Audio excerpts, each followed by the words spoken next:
আজিৰ দিনটোৰ অপেক্ষাতে আছিলোঁ মই।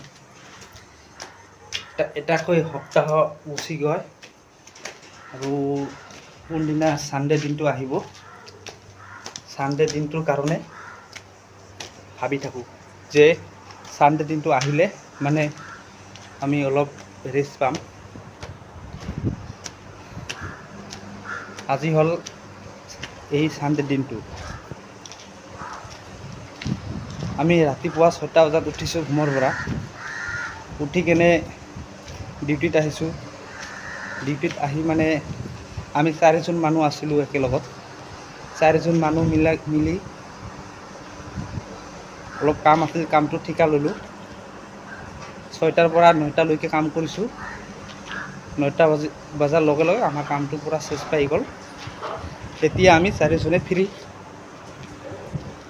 9টালৈকে কৰিছোঁ মানে এটা হাজিৰা হ'ল, 4জনৰ এটাকৈ হাজিৰা হৈছে।